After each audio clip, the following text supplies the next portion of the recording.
dear students. We have just met yesterday to discuss about grammar and composition in our grammar and composition class. But today I am here to discuss a few facts of general knowledge with you. Okay.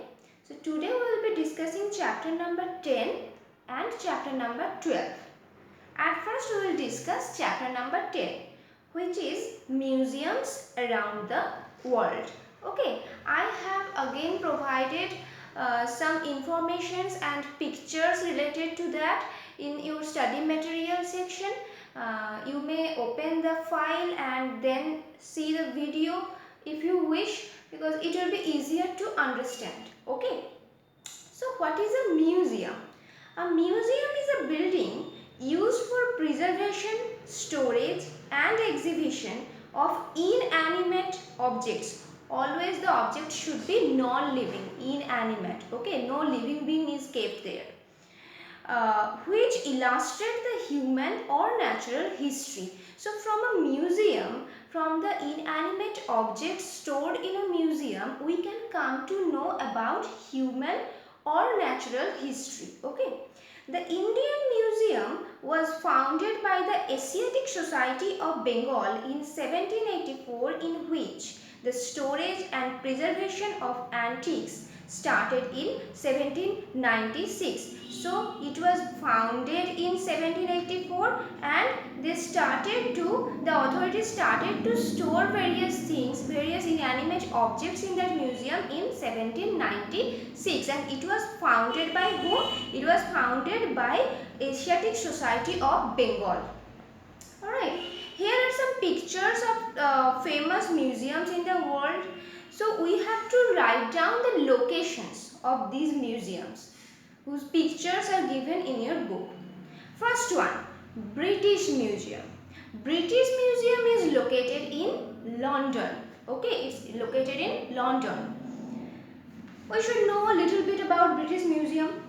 The British Museum in the Bloomsbury area of London, England, is a public institution dedicated to human history, art and culture. Its permanent collection of some 8 million works is among the largest and the most comprehensive in existence, having been widely collected during the era of the British Empire. Okay, so it was established during the era of British Empire and it has almost 8 million works stored in it. Okay. It documents the story of human culture from its beginning to the present, from its beginning to now. Can you imagine? It was the first public national museum in the world. It will be in. That was a typing mistake. I wrote down N, but it will be in. Okay. The museum was established in 1753, largely based on the collection of the Irish physician and scientist Sir Hans Sloane. Okay, so it was established in 1753 and it was based on the collection of this personality, the Irish physician and scientist Sir Johannes Sloane. Alright, this was the information about British Museum. There are a lot of informations which are not included in this, because if I want to include everything, then it will be a thesis paper. Okay. Second one, Metropolitan Museum of Art. This one is located in New York. Okay. We should know a little bit about it. The Metropolitan Museum of Art of New York City, colloquially known as the Met, is the largest art museum in the United States. So this one is the largest art museum in United States. Okay. Its permanent collection contains over 2 million works. Before we read British Museum, it has 8 million works and this one has 2 million works divided among 17 curatorial departments. Okay. The museum's permanent collection consists of work of art from classical antiquity and ancient Egypt and sculptures from nearly all the European masters and an extensive collection of American and modern art. So these are the things which are included in their collection. The antiquity, classical antiquity and ancient Egypt and the sculptures of nearly all the masters. Okay, and there are also the collection of American and modern art.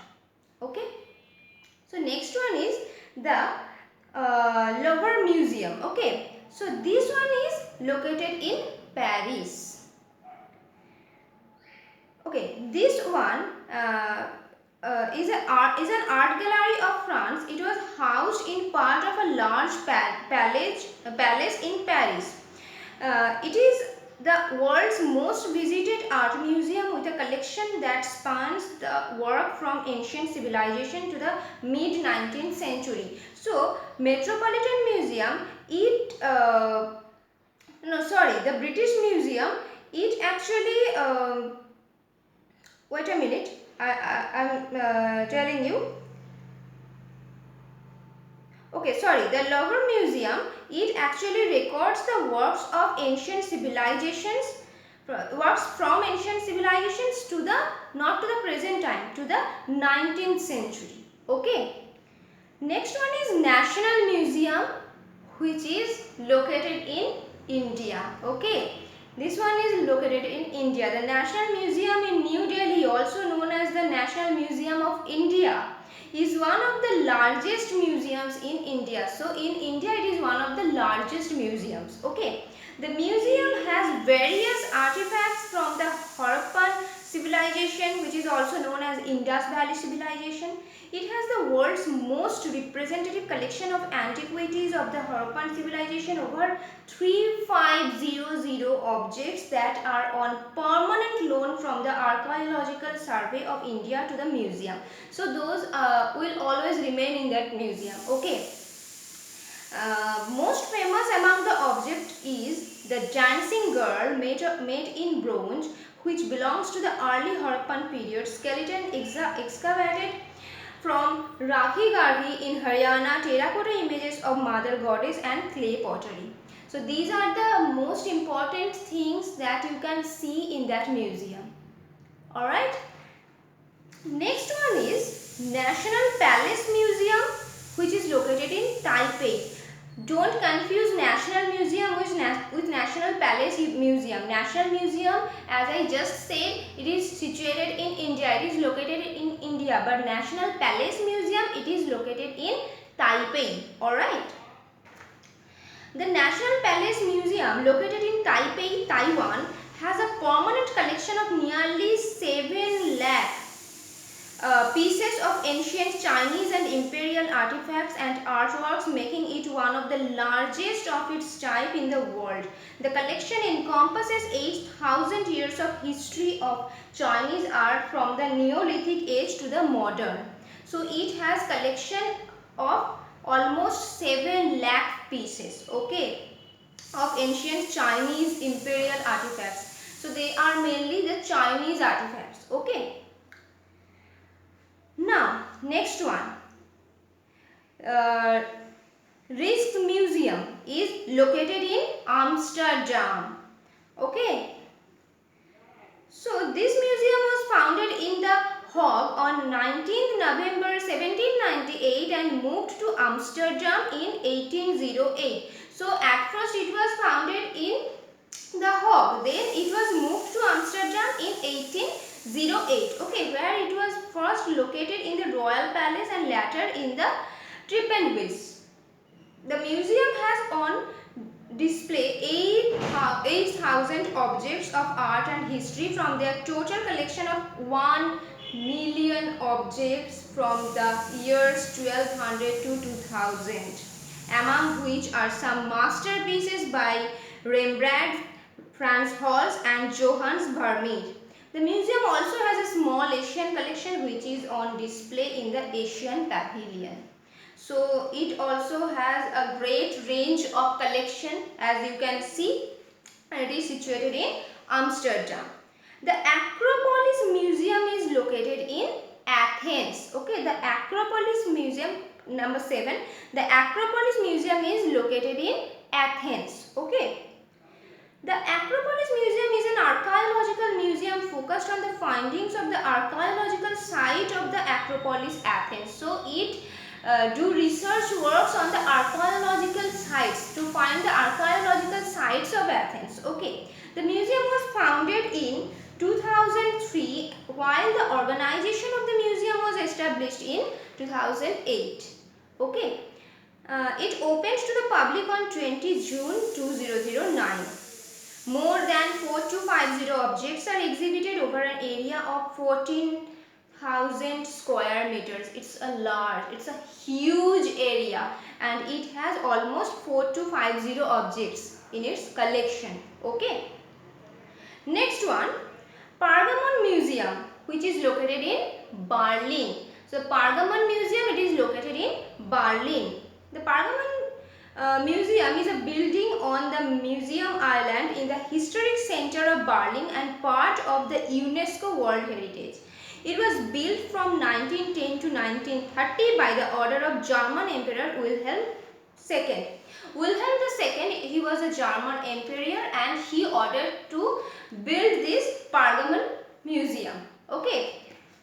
Next, you will find a question, which is one of the largest crafts museum in India, reflecting Indian tradition, tribal and rural culture through textiles, paintings and various crafts made by stone, wood and clay. The answer will be the National Handicrafts and Handlooms Museum. The National Handicrafts and Handlooms Museum, which is the national museum situated in Delhi, in our own India. So this one will be the answer. Okay, the National Handicrafts and Handlooms Museum. There is a fact mentioned in your book, the mask of Worka, the oldest discovered accurate depiction of a human face, has disappeared from the National Museum of Iraq. Yes, it's true that this collection was looted from the museum, but if you search in internet, you will come to know that luckily this has been restored to the museum. Okay, it was once looted from the Museum of Iraq. It was kept in the Museum of Iraq. Okay, it was looted and then luckily it was restored. So we will now discuss chapter number 12 briefly. Okay, there is no picture, no extra information provided about this chapter. We will discuss this chapter briefly. This one is about World Heritage. Okay, this one is about World Heritage. What is World Heritage? A World Heritage Site is a landmark or an area selected by the United Nations Educational, Scientific and Cultural Organization having cultural, historical and scientific or other form of significance and is legally protected by international treaties. So these landmarks or these areas are selected by the United Nations Educational, Scientific and Cultural Organization. This is the authority who selects these areas as World Heritage. Okay, and these areas are legally protected by international treaties because they are all over in the world. No? That's why they are legally protected by international treaties. There are 1092 UNESCO World Heritage Sites worldwide. How many? 1092. Okay. Look at the pictures and write the names of the countries they belong to. First one, Grand Canyon. Grand Canyon belongs to USA. Alright. Now, second one, the Forbidden City. The Forbidden City belongs to China. The Forbidden City is a kind of palace complex. It is also a museum. There is a museum also. So it is located in China. Then Petra. Petra is located in Jordan. Okay, Petra is located in Jordan. Next one, we all know about this Statue of Liberty. It is located again in USA. So Grand Canyon and Statue of Liberty both are located in USA. Alright. Pyramids of Giza. This one is located in Egypt. Pyramids are generally found in Egypt. We know that. Okay, most of us know that. So World Heritage. This is the World Heritage located in Egypt. City of Bath. City of Bath is located in England. Okay. Now Mount Fuji, which is the highest mountain in Japan. It belongs to Japan, and the height of this mountain is 3776. You will get a question here that which is the highest mountain in Japan. So it will be, the answer will be Mount Fuji, which has a height of 3776 meter. Okay. Next one, we all know this, Taj Mahal, which is the pride of India, right? Taj Mahal, it is located in India. Next one, very cute name, Machu Picchu. This is located in Peru. The name is quite nice. Okay. Next one, Colosseum, which one is located in Italy. I have seen this thing in TV quite a few times. Okay. So this one is located in Italy. Now the Silk Road, there is an information about the Silk Road. What is the Silk Road? The Silk Road has been one of the most important trade routes in the world history, which stretches from Asia to Europe. So the road stretches from this trade road, which is one of the most important trade routes. It is stretched from Asia to Europe through the Middle East and North Africa. It goes through Middle East and North Africa and it stretches from Asia to Europe. Okay, these are all the informations about lesson 12. So go through the video minutely, and there is one more thing very important, that I want to tell you and I want to warn you. I have noticed that most of you are not submitting the general knowledge worksheets. Okay, don't do that. You are going to get marks for the submission and for your performance, and in this time during online classes there is no other way to assess your performance. The only way is to if you submit the Google worksheet, and if I can check whether you have done the answers correctly or not. So this is the only way how I can assess your overall performance. Okay, so you are going to get marks for both the submission and your performance. So don't neglect this. Otherwise your marks are going to be deducted. I had to deduct your marks because most of you have not submitted the GK worksheets. Okay, don't do that in every subject. Don't do that. Okay, you will be in trouble if you continue to do that. Alright, so that's it. Go to the study material, go through the study material that I have provided, and on the both chapters I have provided some questions in the Google form. Do submit that positively. Okay, bye bye.